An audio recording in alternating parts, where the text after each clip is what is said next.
E aí pessoal, tudo bem? Eu sou Renato Sapiro, advogado de formação, esportista nas horas vagas e pai da Olivia e do Mike, que são minha grande paixão. Sou sócio fundador da Sapiro, uma consultoria boutique de RH especializada em escritórios de pequeno e médio porte. Para saber mais, acesse sapiro.com.br. E esse é o Direito de Resposta, um raio-x do mercado jurídico. Sejam muito bem-vindos. Esse é um podcast leve e informal, onde falaremos com os principais personagens desse meio sobre carreiras, tendências e curiosidades. E esse é um podcast quinzenal, então já sabe, temos um encontro marcado segunda sim, segunda não.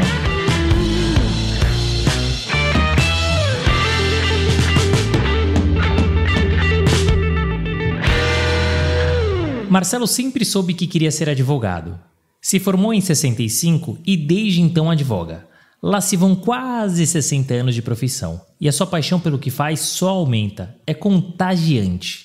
Nesse episódio, Marcelo conta como construiu a sua carreira, do escritório de seu pai, da visão de mercado que teve que o levou a fazer um LLM em 1975, fato até então raríssimo para advogados brasileiros, a vivência que teve ao lado de Ariosvaldo Matos Filho e Beno Sussodolski, e especialmente da construção do seu escritório atual, Huck Otranto Camargo Advogados, no auge da sua carreira e beirando 50 anos. Esse é daqueles episódios repletos de histórias e de um mercado jurídico diferente, bastidores, conselhos, mas também de muita risada. Fiquei inspirado, arrisco dizer que você ficará também. Marcelo Huck é formado em Direito, é mestre, doutor e livre docente, todos pela USP. Possui ainda um LLM pela Universidade de Berkeley. É advogado, árbitro e professor. Como advogado, passou por algumas bancas antes de montar o seu atual escritório, o Huck Otranto Camargo Advogados, que agora em setembro completou 30 anos. Como árbitro, participou de mais de 400 audiências arbitrais no Brasil e fora do país. E como professor, lecionou por vários anos na USP e ainda como professor convidado em universidades renomadas como Harvard e Berkeley. Mas melhor que ouvir de mim, vamos ouvir dele. Senhoras e senhores, temos a honra de receber um dos nomes mais conhecidos e renomados do mercado, Marcelo Huck, que vai contar um pouquinho da história, da trajetória dele, que vai inspirar com certeza os nossos ouvintes. Marcelo, prazer enorme te receber no Direito de Resposta. Muito obrigado por ter aceitado o nosso convite. O prazer é totalmente meu e antes de iniciarmos eu queria dar parabéns a vocês pelo trabalho, por essa possibilidade de divulgar a experiência do direito, coisa que vocês vêm fazendo com muita qualidade, com muito brilhantismo. Então, é para mim um prazer duplamente grande poder aqui participar com vocês. Maravilha, muito obrigado. No nosso podcast, aqui no Direito de Resposta, a gente sempre começa com uma pergunta clássica sobre planejamento de carreira. E Marcelo, você tem uma carreira que é muito sólida, né? São 60 anos na advocacia. E você passou por pouquíssimos escritórios, né? A gente vai falar um pouquinho ao longo desse bate-papo. Essa trajetória, ela foi planejada? Caso contrário, quais eram seus outros objetivos? Não, a minha trajetória de advogado, ela nunca foi planejada, ela foi imposta, era algo que eu decidi lá atrás que eu queria ser. Mais adiante, se você vai saber, meu pai era um advogado com um estilo de advocacia muito próprio dos anos 50, dos anos 60, mas me atraía muito a profissão, me atraía muito a advocacia. Então, essa foi uma imposição que eu me fiz. Eu nunca pensei em ser qualquer outra coisa. Talvez, lá atrás, uma vez eu pensei em ser bombeiro, outra vez eu pensei em ser guarda de trânsito, mas fora isso, eu nunca tive dúvida quanto à carreira que eu queria seguir. Dali para frente, o planejamento, ele depende, eu não sei, depois de tantos anos de vida e de advocacia, o planejamento, ele conta com dois fatores, a meu ver, fundamentais. Primeiro, a tua disposição em segui-lo. E segundo, o acaso em fazer com que ele possa ser seguido. Então, como o acaso, creio eu, é quase tão importante quanto o plano, os meus planos nunca foram de muito longo prazo. E eu sempre fui resolvendo, minuto a minuto, hora a hora, dia a dia, ano a ano, qual seria a próxima etapa da minha carreira. Fosse ela uma carreira profissional como advogado, fosse ela minha carreira acadêmica, a qual também dediquei uma grande parte da minha vida.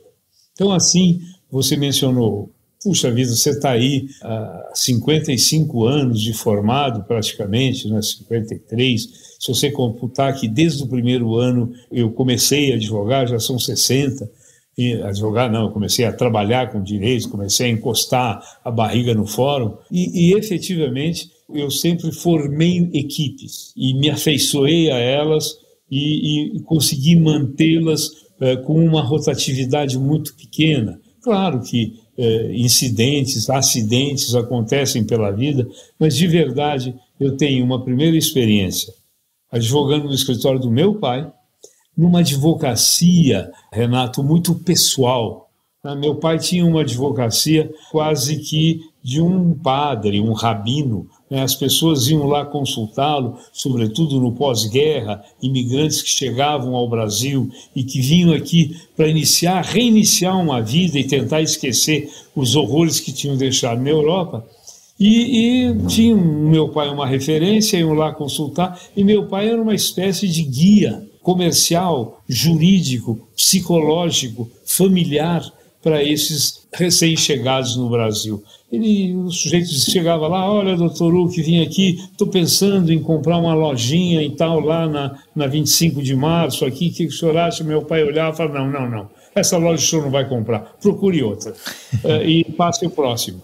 Então, foi essa minha primeira experiência com um direito que eu posso te dizer epidérmico, né? Um direito que você convive proximamente com o cliente, você convive com o caso do cliente, se envolve na vida dele e acaba virando, por que não, um confessor e um consultor. Que interessante. Com o falecimento de meu pai, eu me juntei a 2 outros advogados, que na verdade se juntaram a mim, vieram ao meu escritório, Antônio José Pereira Leite e Luiz Paulo Ramos, ambos já falecidos, e fizemos uma pequena boutique, fundamentalmente de contrato e contencioso.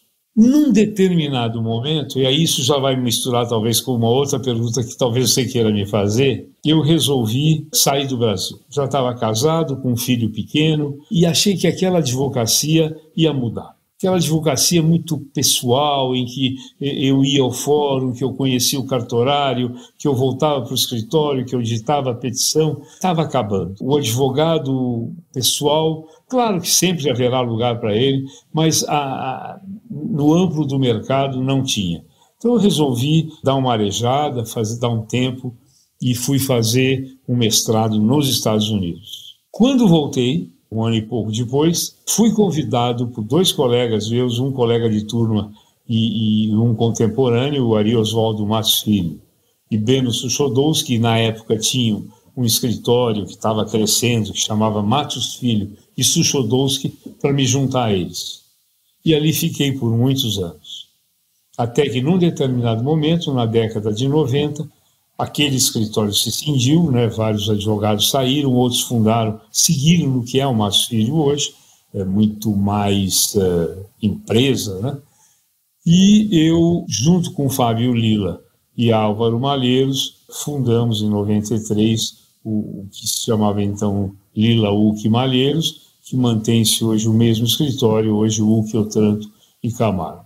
Então, Renato, numa breve passada, foi esse o meu caminho profissional e eu tomei a liberdade de ir falando, porque realmente eu não tive aí experiência em vários escritórios. As minhas experiências com o escritório foram muito restritas. Poxa, que interessante, Marcelo. E aí, foi muito bacana você contar um pouquinho da tua trajetória, fazer um popurrí nesses minutos, porque a gente vai agora fatiar e vai entrar em cada uma dessas vivências e experiências. Mas uma coisa que de fato me chama a atenção, você citou, né, o LLM, né, que você fez lá na década de 70, quando era absolutamente incomum, porque você foi um precursor e visualizou uma mudança que de fato aconteceu no mercado. Então, antes da gente entrar na sua trajetória, uma pergunta para a gente partir aqui no nosso bate-papo. Se você pegar a advocacia lá da década de 50, de 60 e vir caminhando até a advocacia atual, como é que você vê essas mudanças? O que teve de grande mudança, de impacto e mais do que isso, Marcelo? Como é que você fez para se adaptar ao longo desses anos? Olha, se você pegar do ano 1965, que eu me formei e comecei a trabalhar, até hoje, a profissão mudou tanto quanto o mundo. O mercado mudou tanto quanto o mundo. E, sobretudo, o mercado do advogado brasileiro mudou radicalmente. O Brasil cresceu muito nessas décadas. O Brasil, a partir, sobretudo, dos anos 70, 80 e, fundamentalmente, 90, quando ele se abre para o exterior e passa a aceitar investimentos estrangeiros, e passa a ser um país receptor de tecnologia estrangeira e trabalhar não só na substituição de importações, mas também na produção de produtos primários, mas também de bens de produção, há uma grande mudança, porque aí a advocacia passa a ter, em primeiro lugar, uma estrutura completamente diferente. Não tinha mais o advogado que sabia tudo. O advogado, tal qual o médico hoje, precisou se especializar. Não dava para eu ser um especialista no Código de Processo Civil e no Código Tributário ao mesmo tempo. Não dava para eu ser um bom civilista e ser, ao mesmo tempo, um bom advogado de direito ambiental. Então, houve essa mudança, houve uma abertura de mercado, uma internacionalização de mercado, uma especialização do advogado e uma monumental mudança tecnológica que afetou profundamente o nosso trabalho. Claro que o ser humano mudou muito pouco nesse tempo. As mazelas e as virtudes do ser humano são exatamente as mesmas. Aliás, se você me permitir um parênteses, outro dia eu estava escrevendo aí um prefácio de um livro para um colega e me ocorreu alguma coisa que eu tinha lido de Platão, na República. Eu fui lá, peguei a República e você vai, além de procurar o que você estava objetivando, você vai relendo coisas. Platão escreveu, 3.000 anos atrás. O homem de Platão tem as mesmas ansiedades que o homem do século XXI. Sabe, as preocupações com o poder, as preocupações com a riqueza, as preocupações com as relações emocionais que o Platão expõe, são as mesmas hoje. Então o homem não mudou nada em 3.000 anos e também não mudou nada de 1970 para cá. Mas o homem advogado mudou, porque o mercado mudou, a estrutura mudou e, sobretudo, a tecnologia. Quando eu era estagiário no escritório do meu pai, eu saía do escritório na rua Senador Feijó, no centro de São Paulo, e descia para a rua para fazer fotocópia de documento, que era uma fotografia que vinha, eu levava uma certidão ou uma escritura, e no dia seguinte eu ia buscar e trazia o negativo e o positivo. E aí tinha que levar no cartório para autenticar a cópia. Quer dizer, disso nós passamos pelo Telex. Não sei se você lembra do Telex. O Telex foi uma grande novidade. Aquela maquininha que tinha uma fita furadinha que você punha e que você podia passar mensagens à noite e que você recebia mensagens à noite. Né? À noite começava a funcionar a maquininha. Até lembro uma vez que uma faxineira do escritório, desesperada, foi fazendo a faxina num determinado andar, saiu correndo em busca do zelador, que tinha fantasma no andar, e a máquina de escrever estava escrevendo sozinha. E passamos pelo fax, né, aquela coisa que um mês depois começava a sumir. Então, tudo isso mudou a nossa profissão, sem dúvida. Hoje em dia, você manda uma peça qualquer para o cliente ou para o colega, o cliente, vamos dizer, estamos entrando amanhã com essa peça, veja se tem algum comentário. Aí ele vem e me pede alguma coisa. Eu demoro 2 horas para responder, ele fala, mas já faz 2 horas que eu te mandei, você não responde. Então, isso mudou muito a pressão também, né? Mudou muito a pressão sobre o advogado, porque, cara, para eu mandar, eu tinha um processo em Londres, uma arbitragem em Londres. Para eu mandar um documento para lá, eu precisava mandar por DHL ou por Federal Express. Não tinha outro jeito, não podia mandar por Wi-Fi ou mandar... Então, isso mudou muito. A tua pergunta eu respondo com isso. O advogado, a cabeça do advogado é a mesma. A estrutura, o mercado, o environment que o rodeia mudou bastante. E precisa talento, e precisa trabalho para vencer nessa profissão, que, aliás, é maravilhosa. Eu nunca fiz outra coisa na vida e nas poucas vezes que tentei fazer outra coisa não deu certo. Então, além de advogar e dar aula, eu não fiz outra coisa. E continuo achando isso um desafio cativante. Quer dizer, cada vez, eu antes desse podcast, estava conversando sobre um novo caso de arbitragem e, sinceramente, eu me sinto, quando eu estou discutindo com os colegas as estratégias do caso, sinceramente, isso rejuvenesce. Isso faz com que eu me sinta como um advogado de 40 anos ou 35. Isso é muito legal, Marcelo, porque você é um apaixonado pela profissão. Você falou lá atrás, eu nunca pensei em nada diferente além de advogar. E você seguiu esses quase 60 anos advogando e você continua apaixonado pela profissão, se sentindo desafiado, motivado. E isso é muito legal de ver. Desculpa, vou te interromper, tem um problema. Hoje em dia, toda vez que me convidam para uma palestra num congresso, uma palestra num seminário, ou mesmo para um congresso, um coquetel, inevitavelmente eu sou o cara mais velho no recinto. Isso é batuta. E o pior de tudo é que eu não sinto isso. Claro, o corpo vai envelhecendo, mas, se me permite, eu não sei até onde existe censura aqui para menores de 18 no seu programa, o tesão é exatamente o mesmo pela advocacia.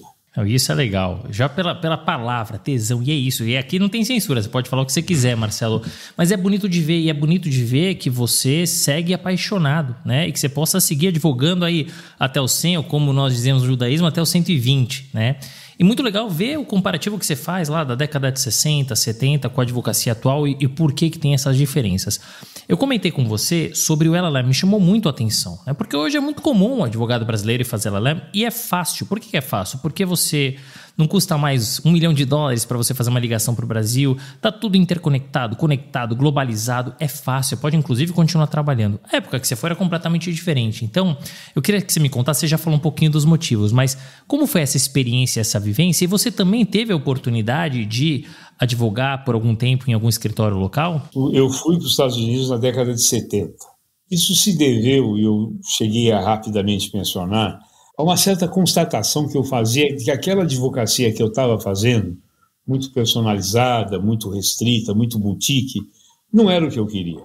Eu achava que tinha que ampliar horizontes.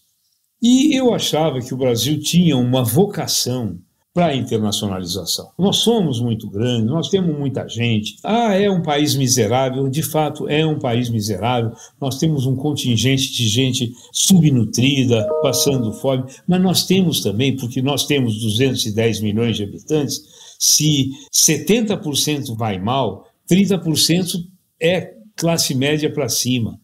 E são, 30% são 60 milhões de pessoas. É muita gente, é um bruto mercado.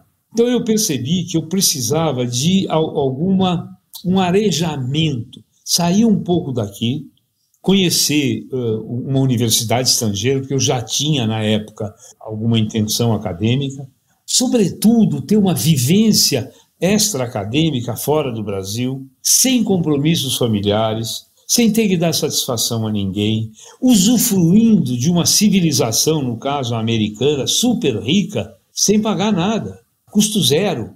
Eles criaram tudo aquilo e eu ainda ganhei bolsa de estudo. Quer dizer, eu não paguei nada para ter essa experiência de universidade americana, e eu estudei numa boa, eu estudei na Universidade da Califórnia, em Berkeley, ter acesso a uma cultura absolutamente diferente da nossa, mas com raízes semelhantes. Então, foi uma experiência acadêmica maravilhosa e de vida sensacional. Portanto, toda vez que hoje que fica mais fácil, sem dúvida, é mais fácil você conseguir bolsa. Você conseguir bolsa, não digo, mas você conseguir acesso, um application para uma universidade, uma boa universidade estrangeira. O que eu sentia na época e que alguém vem me pedir, olha, vou aplicar para tal lugar. Uma das coisas que eu digo, olha, tenta ir para um lugar em que, além da universidade ser boa, que é um requisito, porque você ir para uma universidade mais ou menos, faça na USP, que é melhor e mais barata, e também que cidade você vai viver, que tipo de vida você vai apreender, com que gente você vai viver. Então, na verdade, foi isso. Eu fui para lá, aproveitei imenso tanto a experiência acadêmica quanto os momentos que eu vivi na Califórnia. É inesquecível, eu acho que foi um produto que eu trouxe para o meu ativo pessoal, intelectual e emocional muito grande. E essa resposta me leva, inclusive, à próxima pergunta, porque você foi para lá para arejar e para tentar mudar a tua advocacia acreditando na internacionalização. O que você teve de grande aprendizado que, ao voltar, você colocou em prática e realmente de diferenciou em relação ao mercado jurídico à época? Sem dúvida. A experiência americana de contratos internacionais na época, a experiência americana de transferência de tecnologia na época, a experiência americana de relações internacionais na época era muito grande. E tudo isso eu tive aulas com professores maravilhosos, inesquecíveis. Professores, claro, é difícil para a gente, né? A gente tem que fazer, não é só a língua que é uma barreira. Eu havia aprendido todo o meu direito com base no direito civil, no ius civilis, no Código Civil. Lá, todos os estados menos um, que é a Louisiana, tem o seu direito estruturado na common law. E, consequentemente, o ensino do direito é completamente diferente. Hoje, você fala, não, mas a GV, ou mesmo na Faculdade de Direito da USP, você já usa o método de casos, você já usa o que eles chamam de método socrático, mas aqui ninguém conhecia isso. Aqui o método era discursivo, o professor chegava na classe às 8h15 e falava até às 9h. E acabou.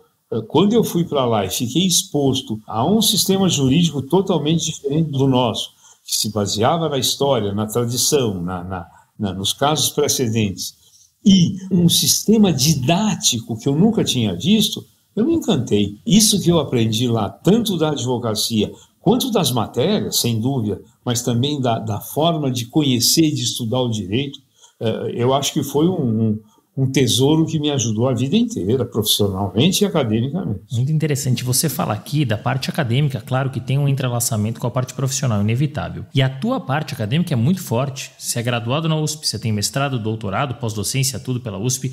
Tem um LLM também, que a gente citou agora. O quão importante é e foi o magistério na tua trajetória pessoal e profissional? Bom, em primeiro lugar, foi importantíssimo. Agora, eu devo dizer que se paga um preço. Eu, talvez, se não desse aula, seria um advogado melhor. E se eu não trabalhasse como advogado, seria um professor melhor. Porém, para o aluno, isso eu senti durante 30 anos de USP, para o aluno, ele ter um professor que é capaz de não só relatar a matéria teoricamente, como trazer sua própria experiência sobre aquela matéria, tem um valor incrível. Eu sempre tive, e aí, a essa altura da vida, não preciso mais elogio nenhum, nem modéstia nenhuma, eu sempre fui extremamente bem avaliado pelos alunos, sempre mantive, durante todo esse período de docência, um relacionamento muito bom com os alunos. Claro, isso atrapalhava a minha profissão, tirava tempo da minha profissão. Claro, você tem que preparar a aula, você tem que corrigir prova, e eu até brincava que se você se você tivesse que citar para mim, você fala, Marcelo, me cite as 5 piores coisas que você possa imaginar. Eu começaria, sei lá, câncer no pâncreas, né, coisas desse tipo, e uma das 5 seria corrigir prova. Porque é algo que você não aprende nada. Se o aluno responde certo, não fez mais que obrigação, e se o aluno responde errado, você fica bravo, fala, pô, esse cara não prestou atenção ou eu ensinei mal. Mas então isso te toma muito tempo, mas é muito gratificante. Eu costumo dizer, e isso não é brincadeira, eu dava aula usualmente no 4º ano da Faculdade de Direito, durante praticamente a vida toda, de Direito Internacional Privado. E depois, como professor titular, eu fiz concurso e sou titular de Direito Econômico, mas eu dava Direito Econômico Internacional, então eu misturava as coisas. Sempre no 4º ano. Então, a cada ano, um novo 4º ano surgia. Mudava a turma, eu não acompanhava a turma, era um novo 4º ano. Cada 4º ano tinha a mesma idade do 4º ano anterior. E do 4º ano anterior e assim por diante. Ou seja, cada mês de março, quando eu entrava na classe, eu me deparava com o mesmo cenário de juventude. E como a classe não mudava na idade, eu achava que eu também não mudava. E daí eu cheguei à conclusão que juventude é contagiante. E esse contágio foi essencial para mim. Eu acho que se tem uma coisa que eu valorizo na minha vida acadêmica, são os meus alunos. Sem dúvida nenhuma, a parte mais importante. Claro, fiz excelentes amigos com colegas professores, mantenho amizades até hoje, mas os alunos é que me mantiveram na escola durante tanto tempo. Poxa, muito interessante. A gente teve a oportunidade, Marcelo, de entrevistar vários advogados, advogadas que são professores, né, e que tiveram uma carreira e têm uma carreira muito forte no magistério. E eles contam suas experiências e vivências e falam muito da troca. É muito legal ouvir uma outra versão, né, uma outra vertente, né, dessa troca com a juventude. Isso é muito legal. E além da USP, né, onde você dá aula há muitos anos, você teve a oportunidade de dar aula, né, como professor visitante em grandes universidades como Harvard e Berkeley. Eu sei que o método é diferente, mas o que muda, especialmente para um professor brasileiro, em dar aula aqui e dar aula fora do Brasil? As 2 vezes que eu fiz isso, eu fiz sempre convidado por um professor local. Então, isso significa que nós dávamos aula em conjunto. Então, eu não tinha muita preocupação com a metodologia, porque isso eu tinha, vamos dizer, ele me fornecia. E aí, claro, depois de ter feito o mestrado, eu tinha me adaptado ao método de ensino americano. Então, isso não foi uma dificuldade. O que eu achei muito interessante, o que eu notava, era a diferença do comportamento dos alunos. O aluno brasileiro é solidário, o aluno americano é concorrente. Ou seja, quando você faz a pergunta, cada um levanta a mão mais rápido, porque ele quer aparecer e se mostrar para os professores. Há casos, eu acho que você conhece, de livros muito, assim, livros que havia poucos exemplares. Eu não vivi isso, mas isso era o histórico, ou não sei se isso era, enfim, algum tipo de novela, ou o que fosse, mas que havia casos de livros raros em que você tinha que fazer um determinado trabalho, raros no sentido da biblioteca tem 4 volumes. A turma tem que recorrer para fazer um determinado trabalho. Não raro, as páginas referentes àquele trabalho desapareciam dos livros. Não só eles arrancavam para usá-las, mas para impedir que outros usassem. Então, isso não tem no Brasil, ou pelo menos até eu depois parei de dar aula na graduação, mas até o tempo que eu dava aula na graduação, eu achava que havia, claro que há uma concorrência, todo mundo quer vencer na vida, e claro, também nesses 30 anos de magistério, os alunos mudaram, né? Mas havia essa diferença muito grande. Claro, e só para concluir, por que os alunos do Brasil também mudaram? Não viraram tão concorrentes quanto os americanos, não viraram tão exclusivistas quanto os americanos.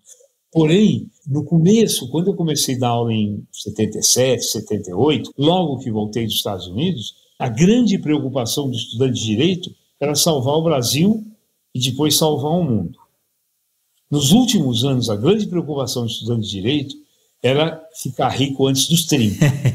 Então, isso mudou, e eu te digo, radicalmente. E claro que se eu quero salvar o Brasil, o meu comportamento é se eu quero ficar rico, ganhar meu primeiro $1 milhão antes dos 30, é um outro comportamento. Mas nunca tão semelhante àquela, eu não vou dizer agressividade, aquela competitividade que havia entre os alunos de uma classe, no meu caso, especificamente nessas 2 universidades. Poxa, que interessante, muito bom entender também como é que funciona, porque a gente sempre fala aqui de mercado americano, europeu, mercado brasileiro, mas entender como se forma um profissional em cada um desses lugares e as suas diferenças, porque isso vai ter um impacto nas carreiras e no dia a dia dos escritórios. Você conhece a Sapiro? Nós somos uma empresa focada no mercado jurídico, especialmente em escritórios de advocacia de pequeno e médio porte, e que tem 2 pilares, recrutamento e consultoria. Acabando este episódio, acesse sapiro.com.br e saiba como podemos te ajudar. Nós falamos um pouquinho aqui da tua formação acadêmica, que é muito forte, o magistério, que também é muito forte, e agora a gente vai falar um pouco da tua carreira, que é super inspiradora e bacana. Você contou um pouco da experiência e vivência com teu pai, depois você teve a oportunidade de montar um escritório com seus amigos, e aí em 1975 você se juntou ao Matos Filho, ao Erosvaldo e também ao Beni Suchodolski, para montar o Matos Filho Suchodolski, que depois deu origem ao Matos Filho. Enfim, teve toda a segmentação, cisões, e aí você vai contar um pouquinho. Como é que surgiu essa oportunidade? Como é que era o dia a dia dessa estrutura? Se você puder contar um pouquinho ali daquele, entre aspas, nascituro ali, daquele começo, e esses bastidores vai ser muito bacana. Bom, eu não participei da fundação do Matos Filho Suchodolski. Quando eu entrei, eles já existiam. Eu estava nos Estados Unidos e até pretendia fazer um doutorado lá, quando eu terminei o mestrado. Tinha sido convidado para auxiliar um professor e fazer o doutorado. Naquele momento, estava lá tranquilamente, me ligou o meu velho professor de Direito Internacional Público, professor Vicente Marota Rangel. O professor Marota me ligou, falou: Marcelo, tudo bem, tudo bem? Quando você termina seu curso? Eu falei: olha, eu devo terminar dentro de 1 ou 2 meses, mas estou pensando em ficar. Você aceitaria vir dar aula aqui na faculdade, no departamento? Como assim? Não, nós temos aqui, estamos precisando de gente nova, você viria como assistente, depois você teria que fazer o concurso, tal, mas é uma oportunidade muito boa, tal. E como eu tinha essa ambição acadêmica, eu falei: professor, pode reservar minha cadeira aí que eu vou voltar. Então, cortei os planos de ficar lá e voltei para o Brasil. Quando voltei para o Brasil, o Beno e o Ari Oswaldo Matos Filho e o Beno Suchodolski advogavam, tinham um escritório talvez com uns 15 advogados, e eles ficavam em 2 casas numa vila, estavam construindo um predinho pequeno de 10 andares na Rua José Maria Lisboa, e estavam pensando em ampliar. Então, quando eu voltei para o Brasil, eles souberam que eu voltei, me convidaram para integrar o escritório, e eu fui um dos primeiros advogados a me instalar no prédio da José Maria Lisboa, enquanto o resto do escritório ainda estava ali na Brigadeiro Luiz Antônio, numa vila. A minha experiência com eles foi sensacional. Eu aprendi experiência que eu não tinha, a advogar em grupo, a advogar em equipe, coisa que amei e passei a adotar como regra até hoje. Eu aprendi que podia cobrar por hora, naquela época era uma novidade, mas as grandes empresas estavam aceitando porque achavam que era mais vantajoso. Hoje em dia ninguém mais topa, mas naquele tempo o pessoal topava. Aprendi a me relacionar, talvez mais formalmente com os clientes, a me vender melhor, entre aspas. E foi uma experiência muito boa. Fiz grandes amigos lá, fiz colegas que depois foram comigo na cisão, na separação, para constituir o escritório de hoje. Então foi uma experiência muito boa. Até hoje mantenho excelentes relações com Ari Oswaldo, com Beno Suchodolski. Então trabalhei com gente muito boa. Aí o escritório foi crescendo, Renato, muito. Então aquilo foi crescendo. Eu me lembro que nós ocupávamos 4 andares do prédio, expulsamos os inquilinos, ocupávamos todos os 10. Tinha uma espécie de um último andar, que era um terraço, fechamos aquilo, fazia uma sala de reunião, havia algumas garagens no térreo, fechamos, então aquilo, e aí foi insuficiente, e fomos alugando casas do lado, até o escritório chegar num número muito grande, beirando 100 advogados. Tudo espalhado ali nas cercanias do Jardim Paulista, e aí eu acho que existe um problema com o minimalismo, mas existe um problema, para mim, Pinheiro Neto vai muito bem, o Machado Meyer vai muito bem, com 100, 150, 200, 300 advogados. Mas eu me sentia pouco confortável. E aí surge o grande problema das teses tributárias, né? Todo tributo brasileiro era contestado. E aí nós tínhamos regras claras de distribuição de lucros.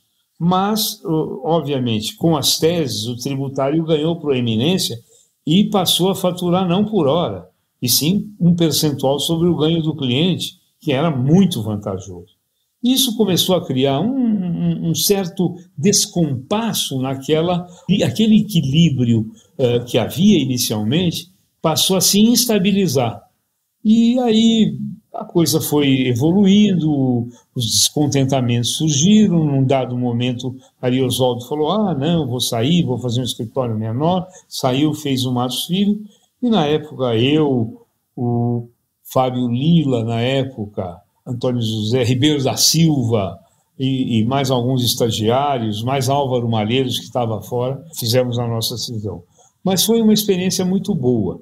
Por isso, de alguma forma, hoje, nesse escritório atual, obviamente nós já temos aí uma terceira geração no escritório assumindo, depois de 30 anos, de vez em quando eles me ouvem, mas quando me ouvem, eu faço muita questão de deixar claro isso. Nós temos um modelo maravilhoso. Todos são sócios. Todos ganham em função do que trabalham, do que produzem e do que o cliente paga, porque se não pagar, não ganham. O risco é de todos. E no fim do dia, no fim do mês, isso é muito mais vantajoso que qualquer salário e bônus, que é o normal no mercado dos grandes escritórios. Mas esse é um modelo que tem um certo tamanho. Eu não posso ter 300 sócios participando. É isso que eu digo, gente, vamos crescer, mas vamos sempre estar atento à preservação do nosso modelo, que é o modelo que todo mundo é sócio, um voto por cabeça, todo mundo ganha lucro. Se não tem lucro, não ganha. Graças a Deus, até hoje, sempre houve para distribuir, mas, enfim, é o risco de não ter. E, felizmente, a gente tem, hoje em dia, admitido novos sócios, é verdade, porque algumas áreas ficam carentes. Agora, por exemplo, eu imagino que o tributário, com a reforma tributária, vai suscitar muito problema. O nosso tributário é muito enxuto, então estamos trazendo um novo sócio tributário. No começo do ano, trouxemos um grupo que está cuidando da área de compliance, que nós não tínhamos, que é hoje muito requisitada por nossos clientes.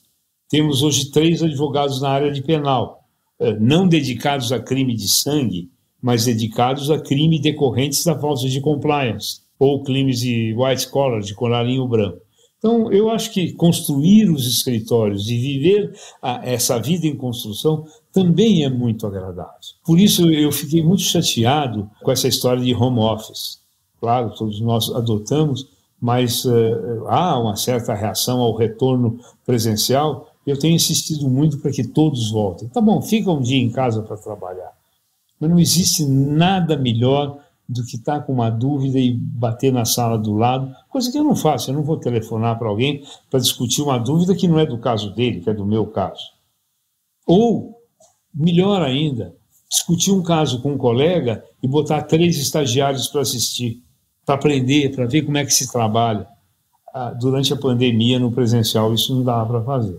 Não, mas isso que é muito legal, Marcelo. Isso é muito rico, isso é muito legal e isso é inspiração.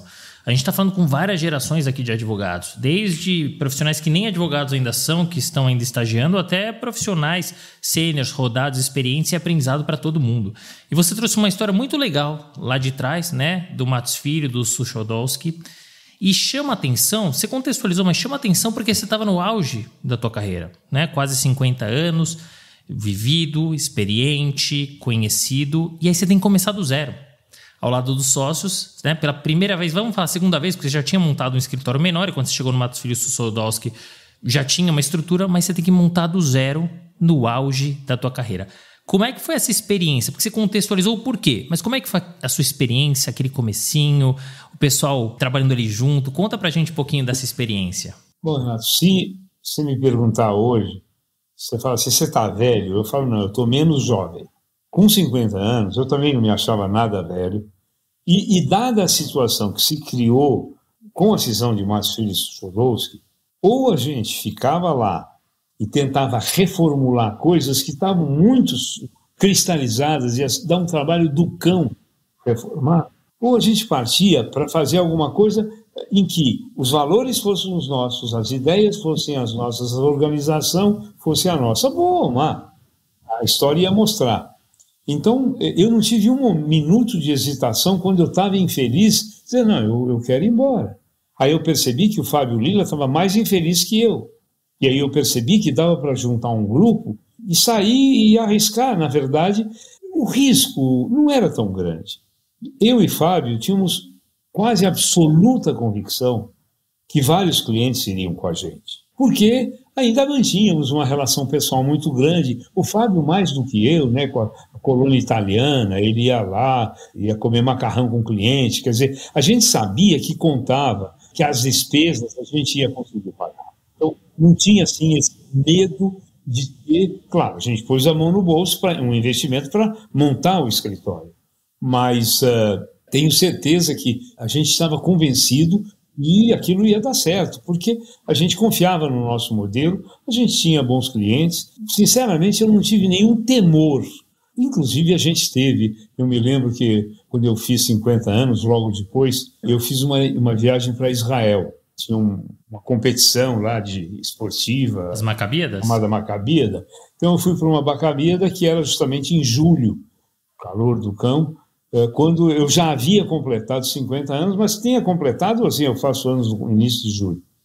Aí o Fábio pegou um pedaço de papel, uma folha de papel sulfite, assinou, botou o nome dele, colheu a assinatura de todos os novos sócios, né, que iam formar o novo escritório, dobrou o papel e falou: Marcelo, isso aqui é o papel com todos os sócios novos, os associados, os estagiários que estamos mudando agora. Isso era julho, nós mudamos em setembro, que vamos mudar para um novo escritório. Põe teu nome, dobra bem e põe ali entre as pedras do Muro das Lamentações, em Jerusalém. E de fato eu fiz isso. Deu muita sorte. Eu acho que está lá até hoje. Mas está lá o nosso papelzinho de 30 anos até hoje.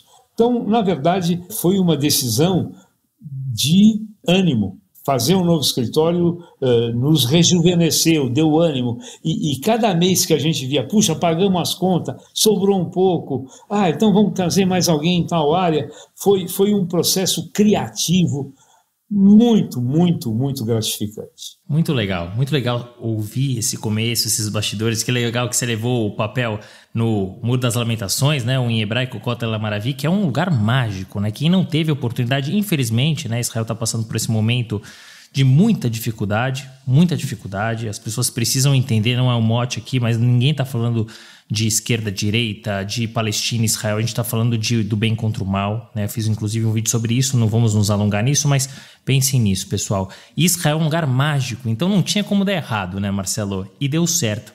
Foi interessante até, eu na época não filmei, mas eu tirei as fotos ali do momento que eu inseria o papelzinho do escritório entre duas daquelas pedras muito grandes que compõem o muro, que era, enfim, a estrutura do templo. Não, é maravilhoso, assim, não tem como dar errado. E não deu. Amém. E é muito bacana porque o escritório acabou de completar, e é muito especial aqui para o nosso episódio, o escritório acabou de completar 30 anos e continua sendo um destaque.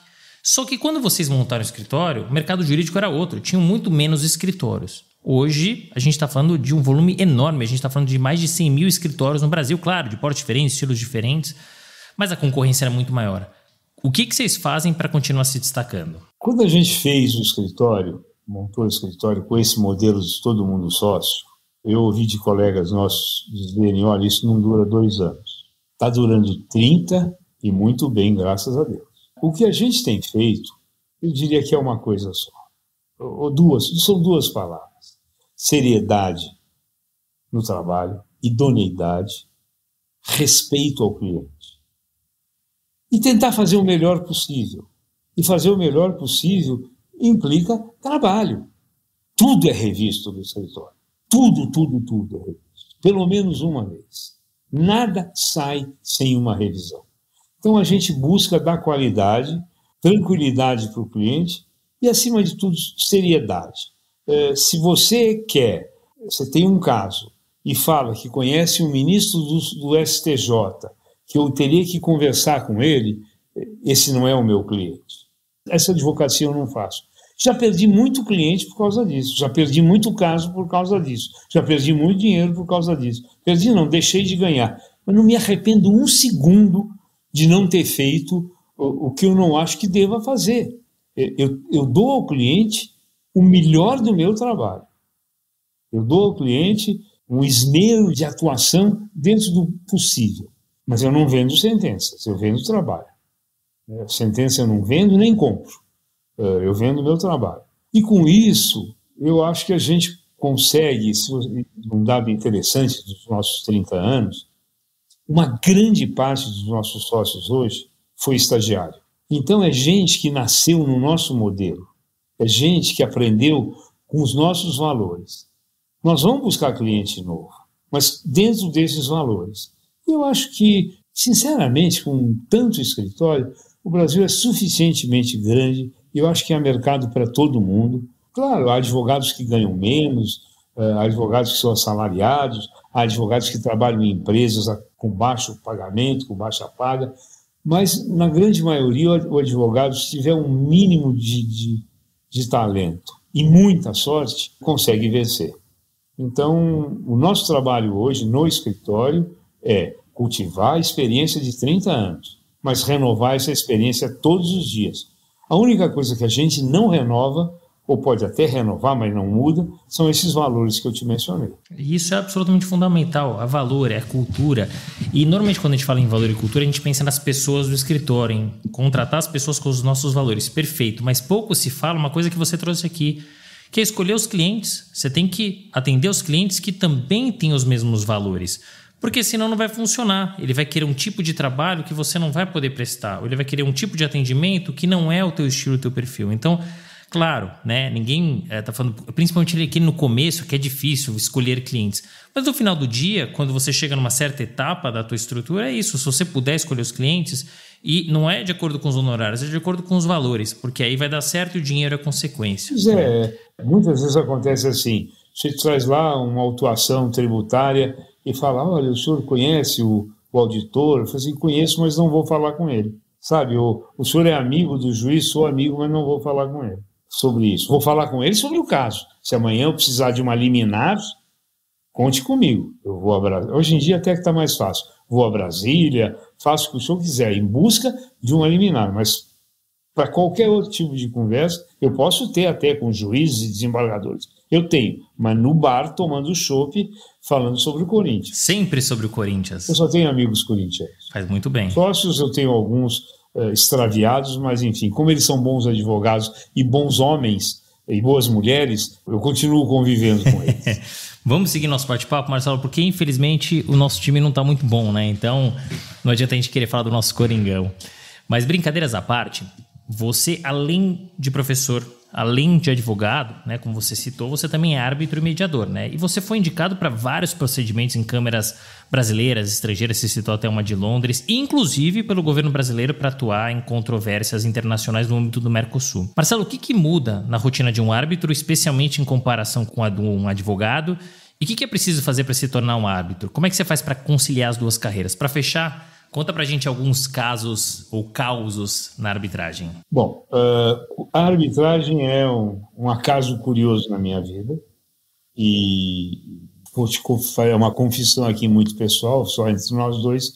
Hoje em dia eu tenho me dedicado muito mais à arbitragem, ou a processos arbitrais como advogado, ou à arbitragem como árbitro, do que a outros casos, sei lá, compra e venda de empresas, ou construção de planejamentos econômicos, jurídicos, etc. A arbitragem realmente me cativou. Todos nós conhecemos, estamos falando aqui para advogados, antes da lei da arbitragem, de 1996, nós tínhamos a arbitragem no Brasil, mas ela era impraticável porque ela era inviável na medida que eu podia pôr no contrato uma cláusula de arbitragem, mas se surgisse a pendência, eu instaurava a arbitragem, mas para instaurar a arbitragem os dois precisavam concordar. Não era decorrência da cláusula, eu precisava concordar de novo. Obviamente, quem não tinha interesse no processo não concordava e eu era remetido para o judiciário. Mas, por força do direito internacional, eu acabei envolvido em algumas arbitragens internacionais e conheci o funcionamento da arbitragem no exterior. Tive algumas arbitragens extremamente interessantes. Eu tive uma arbitragem, não sei até onde nossos ouvintes saibam, existe na Fórmula 1, existe uma federação chamada FIA, Federação Internacional de Automobilismo, que ela tem um regulamento de arbitragem, que todas as equipes e os pilotos aderem, quando passam a competir na Fórmula 1, aderem a esse regulamento de arbitragem. Então eu fui envolvido como advogado numa arbitragem entre uma equipe de Fórmula 1 e um piloto brasileiro. E eu fui contratado como advogado brasileiro, claro, tínhamos ali um advogado suíço, porque a arbitragem era na Suíça e era uma câmara arbitral própria da FIA. Naquela época, então, conversando com esse advogado suíço, ele falou, olha, que pena, a gente tem tanto negócio com o Brasil, mas a lei brasileira não dá, não posso fazer um contrato com uma empresa brasileira por arbitragem que eu fico dependente da outra parte se eu precisar da arbitragem. E naquela época, então, voltei para o Brasil e escrevi um artigo que saiu, creio que na Revista dos Tribunais, que chamava Deficiências na Arbitragem no Brasil. E mostrei isso tudo. Gente, nós temos uma alternativa de solução de conflito extrajudicial mais rápida, mais eficiente, que conhece, que pode ser até mais vinculada ao tema, e a nossa lei não permite. Isto posto, veio a lei. Quando vem a lei e começam a surgir, e essa lei, a Lei 96, 2002, a decisão do Supremo que a arbitragem é constitucional, começam a surgir a arbitragem. Aí o cara precisa indicar um árbitro. Doutor fulano tem um caso de arbitragem. Quem é? Não tinha ninguém. Pô, tem um maluco aí que escreveu um artigo lá em 20 anos atrás sobre arbitragem. Então, fui indicado uma vez, fui indicado outra. Como também na arbitragem eu procurei usar os mesmos valores de idoneidade, de seriedade, acabou dando certo e eu virei um árbitro bastante indicado. Hoje em dia eu tenho, sei lá, não contei, mas seguramente já participei como árbitro em cerca de 400 arbitragens, ou mais, não sei, sinceramente eu nunca fiz essa contabilidade. Você vai me perguntar como um advogado de tanto tempo se transforma num árbitro? Com dificuldade. O advogado assina sempre por procuração. Ele não está preocupado em fazer justiça, ele está preocupado em defender os interesses do cliente dele, ainda que não sejam os melhor estruturados. Então, eu aprendi a minha vida toda a estar de um lado. E sempre, quer dizer, isso, comportamento pessoal, eu sempre estava de um lado. Eu ligava a televisão, estava jogando Uganda versus Costa do Marfim, em 10 minutos eu estava torcendo para um dos dois. Então, na arbitragem, a primeira coisa que eu tive foi me adaptar à imparcialidade. Me imbuir do conceito de ser imparcial. Do conceito de não ouvir e simpatizar com uma das causas. Ouço as duas partes e um dos lados me é mais simpático. Isso eu aprendi. Hoje em dia o lado pode ser mais simpático e é pior para ele, porque aí eu vou procurar nos documentos, nos argumentos, algo que fala, não, ele é simpático, mas não tem razão. Então, essa mudança, essa incorporação da imparcialidade na cabeça de um advogado unilateral foi talvez a coisa mais difícil. Por outro lado, Renato, a arbitragem só me deu satisfação. Conheci gente muito bacana. Os tribunais arbitrais, pelo menos no começo, nos primeiros 10, 15 anos, eles eram compostos, e isso é verdade, por um grupo muito pequeno de gente, mas gente muito sábia, gente muito conhecedora, que você sabe que você tinha muito a aprender com eles. E essa é uma disponibilidade que eu mantenho até hoje, a disponibilidade de aprender. Eu adoro aprender coisas novas. Assim como eu gostava de ensinar meus alunos, eu adoro aprender coisas novas. Então a arbitragem tem me dado muitas alegrias. Inclusive, essa semana, nós tivemos 2 congressos em São Paulo, eu fui aos 2, ainda que não fosse palestrar, porque essa semana eu era para estar viajando, era para estar no exterior, mas por um problema de saúde adiei para a semana que vem. Então eu fiquei com a semana livre. Então eu tinha sido convidado para palestrar, mas não recusei. E aí fui só lá assistir mesmo, e me dá um prazer muito grande. E um grande prazer que eu tenho na arbitragem, só para concluir, para não me estender mais, é ver quanta gente jovem está na plateia. Gente interessada em arbitragem. O que fazer para ser árbitro? Não tem o que fazer, não existe essa profissão, ainda que alguns malucos na Câmara Federal queiram mudar a lei e dizer que árbitro precisa ser árbitro certificado e tal. Não, árbitro, como diz a lei, é qualquer um que tenha capacidade, independência e idoneidade. Não precisa ser nem advogado. Para ser árbitro, você precisa ser indicado como árbitro. Ninguém se auto-indica. Tem 2 jeitos de você ser indicado como árbitro. O jeito mais comum, que é ser indicado normalmente pelas partes, e aí leia-se pelos advogados. Então você precisa se fazer conhecer aos advogados de arbitragem que você existe e que você é bom. E isso como? Exatamente sendo jovem, frequentando congresso, frequentando reunião, frequentando seminário, se interessando pela matéria, para você emergir a tua cabecinha e as pessoas saberem que você existe, que você é um bom advogado, que você pode ser um bom árbitro e te indicam. E a segunda hipótese, essa muito mais reduzida, é quando você é indicado pela Câmara ou pelas câmaras, nas arbitragens institucionais, em que há um tipo de divergência, as partes não conseguem indicar árbitros ou o presidente do tribunal, então cabe à Câmara indicar, e ela indica de uma lista de árbitros. Como está na lista, de novo, sendo conhecido pelo mundo arbitral. É muito legal ver a sua visão da arbitragem, né? E principalmente a comparação entre o árbitro e o advogado. Porque a gente está tão acostumado, Marcelo, a ser ensinado a brigar, a litigar. As faculdades de Direito, em sua maioria, você citou no começo do nosso bate-papo, algumas que têm tentado mudar um pouquinho o seu modelo, mas a gente sempre foi ensinado a brigar, a litigar. Então, você imagina, para você mudar, para girar a chavinha, peraí, agora eu não estou aqui para brigar, né? Eu estou aqui para entender as duas partes e ver qual que tem razão, né? Que é um papel mais próximo até do magistrado.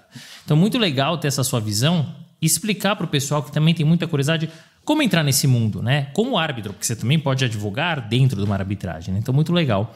E você, mais uma vez, traz a sua paixão, né? Você já tinha falado da advocacia, agora paixão dentro da arbitragem, né? E ver como seus olhos brilham. Tem alguma coisa que você se arrependa na sua carreira? E mais, até onde que você quer chegar? Bom, me arrepender... Da carreira eu não me arrependo de nada. Para ser sincero, como advogado e como professor, eu não faria nada diferente, não. Faria tudo de novo. Agora, claro, a gente sempre se arrepende de algumas coisas, ter confiado em algumas pessoas, mas isso é do ser humano, não é do advogado. Imagino que alguns clientes que eu recusei possam ter ficado bravos comigo, algumas causas. É um aspecto interessante. No começo da minha advocacia, nos primeiros 10 anos, eu fazia tudo, fazia todo tipo de litígio, inclusive litígio de família. Então aí, nesse caso, nos litígios de família, que eu hoje fujo deles, se alguém, amigo meu, quer se divorciar, eu mando procurar o advogado ou a advogada do escritório, eu não quero nem saber, porque acaba envolvido, sabe, te liga 3 horas da manhã, falando, olha, o meu filho não voltou, não é possível, é realmente uma advocacia muito difícil, e no fim da história, você ganha um inimigo. Olha, você advoga para o marido, a mulher fica com ódio de você. Do marido não, porque ele é o pai dos filhos dela. Ele pode até, o ódio passa. Mas com o advogado ela não esquece jamais. Então eu tenho caso de maridos e mulheres de 40, 30 anos atrás que não me olham na cara porque eu advoguei para o cônjuge. Então é muito curioso isso na advocacia. Para completar o que eu penso do futuro. Seguir no escritório, incentivando jovens advogados a seguirem com os mesmos valores, preservarem os mesmos valores. E, pessoalmente, a única coisa, e aí isso não depende só de mim, eu quero ter saúde, porque o tesão pela advocacia continua igual, pela arbitragem continua igual, e certamente não existe para mim a perspectiva de aposentadoria. Sabe, eu gostaria, eu não tenho muito medo da morte, não tenho nenhum, eu tenho muito medo muito maior do sofrimento, porque eu sou um péssimo sofredor. Eu realmente, qualquer dor de cabeça, minha mulher já fica preocupada porque eu grito e tal. Homens. Então, meu sonho seria, assim, daqui a 20 anos, 15, sei lá, morrer de um infarte fulminante, sem dor, na minha mesa de trabalho. Que bacana você contar mais uma vez essa paixão, né? Um pouco da tua trajetória, olhar para trás e principalmente olhar futuro. Dá para ver a paixão que você tem, então não tem por que parar, né? Se isso te faz bem, e dá para ver claramente, Marcelo, que te faz bem, siga. E mais uma vez, reitero aqui que você siga aí pelo menos até os 120 anos. Deus te ouça. Ele ouvirá. Marcelo, agora uma curiosidade, não sei se todos sabem, mas você é pai do Luciano Huck, né, que é um apresentador muito talentoso e conhecido e que poucos sabem, estudou Direito no Largo São Francisco, apesar dele não ter se formado. Como é que foi para você, como pai do Luciano, quando ele decidiu abandonar a faculdade de Direito, que é tão difícil de entrar, né, que estava seguindo a tua trajetória e seguindo a comunicação? E você, em algum momento, Marcelo, imaginou que ele se tornaria um dos maiores comunicadores do Brasil, ainda que dá para ver claramente de onde ele se inspirou? Não, é lógico que o Luciano, quando entrou na faculdade, ele entrou na faculdade de Direito, e ele não nega isso por minha causa. Por ele teria entrado na faculdade de, sei lá, de artes ou de publicidade, né?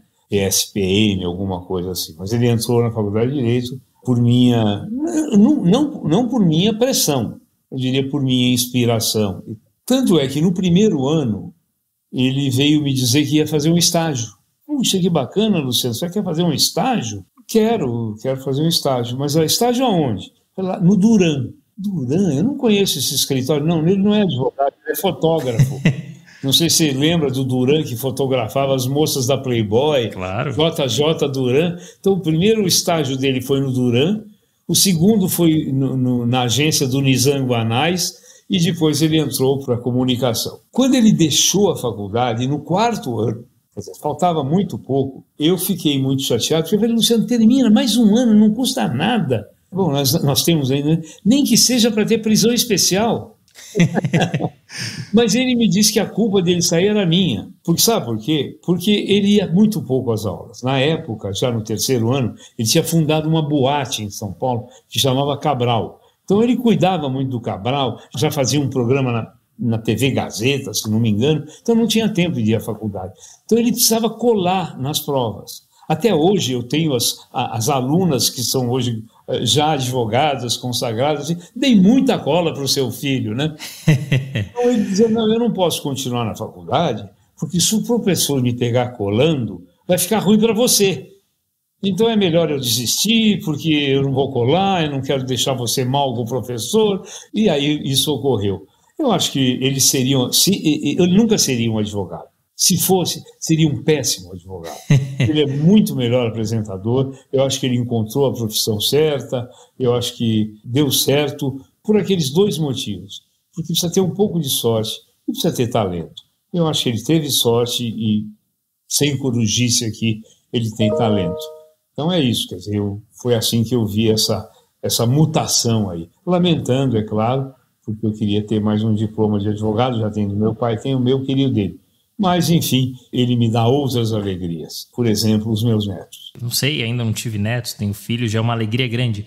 Meu sogro e meu pai dizem que não tem nada como ter netos, então deve ser de fato maravilhoso. E muito bacana, né? Uma pena, não seguiu no direito, mas por outro lado, talentosíssimo, um dos maiores, se não o maior comunicador do Brasil. A prova tá aí, a trajetória dele, e é muito bacana, né, ouvir isso também de você e dos bastidores, porque a gente acompanha o Luciano, né, de tantos anos, e agora ouvir do próprio pai, né, como é que foi a decisão ali, bifurcação, quando ele largou o direito, entre aspas, e seguiu para a comunicação. Marcelo, para fechar o nosso bate-papo, que conselhos que você traria para os nossos ouvintes? Olha, eu sou muito econômico em conselhos. Em primeiro lugar, conselho é uma coisa que a gente dá de graça, e tudo que vem de graça, as pessoas não dão muito valor. Às vezes eu dou sugestões. A minha sugestão maior, ou primeira, é para que você seja advogado, para que você seja um bom advogado, para que você tenha sucesso como advogado. Você tem necessariamente que amar ser advogado. Você tem que gostar de ser advogado. Você tem que ter prazer na sua profissão.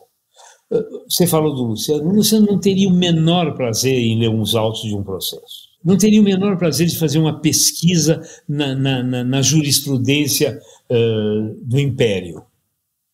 Então, se você acha que isso é chato, que é muito melhor, sei lá, trabalhar com informática, ou fazer plataforma, ou desenhar programa de informática, não vai fazer direito.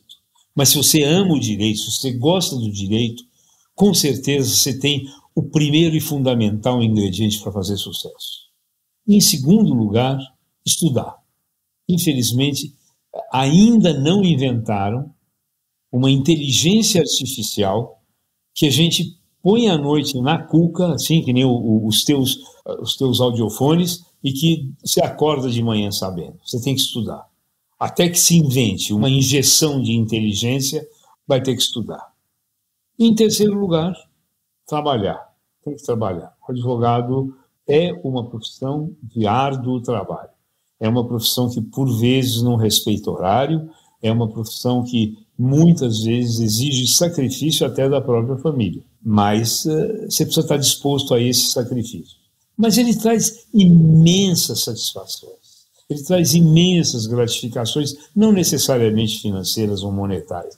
Ele traz uma satisfação de ajudar, de colaborar, de construir. Né? Quando você faz eu me lembro quando eu fazia um contrato de constituição de uma sociedade nova de um cliente e anos depois ele voltava com o sucesso daquilo que eu tinha feito lá atrás, eu me sentia um pouco responsável por aquilo. E isso é um prazer incrível, isso é um prazer enorme. Então, essa gratificação, não necessariamente financeira, é essencial. É muito bom ser advogado. Eu realmente acho que, e como te disse antes, não imagino que eu pudesse ser bom em qualquer outra coisa. Aliás, não consigo imaginar me fazendo qualquer outra coisa. Poxa, que bacana, contagiante. Eu acho que eu poderia resumir esse episódio como contagiante e inspirador. Muito bacana. Eu, quando montei esse podcast, Marcelo, e a gente já está quase no episódio de número 90, mais de 3 anos, eu montei porque eu queria levar informação para o mercado. Mas eu sou um grande beneficiário desse podcast, porque eu tenho a oportunidade de entrevistar pessoas que são referências, que são renomadas e que na minha época de faculdade eu conhecia, ouvia e nunca pensei que eu pudesse, né, ter a oportunidade de conversar e de entrevistar. E sem dúvida você é um desses nomes. Eu queria te agradecer pela tua generosidade, pela oportunidade, né, e também por ter contado um pouco da tua história, da tua trajetória, inspirado sem dúvida nenhuma aos nossos ouvintes. Muitíssimo obrigado. Não, eu realmente fico muito grato também por essa oportunidade.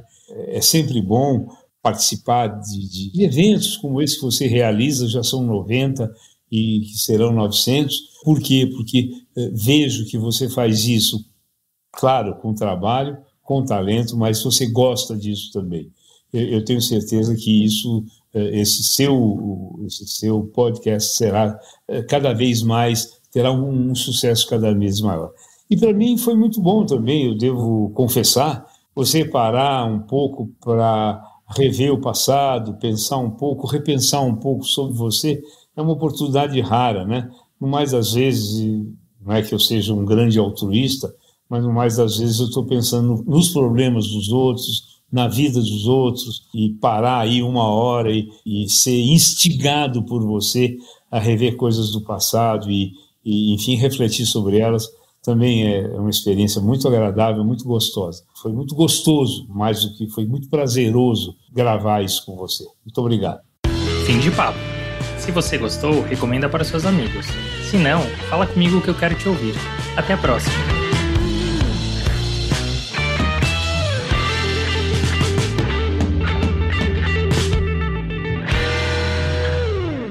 Este podcast foi editado por Felipe Mux.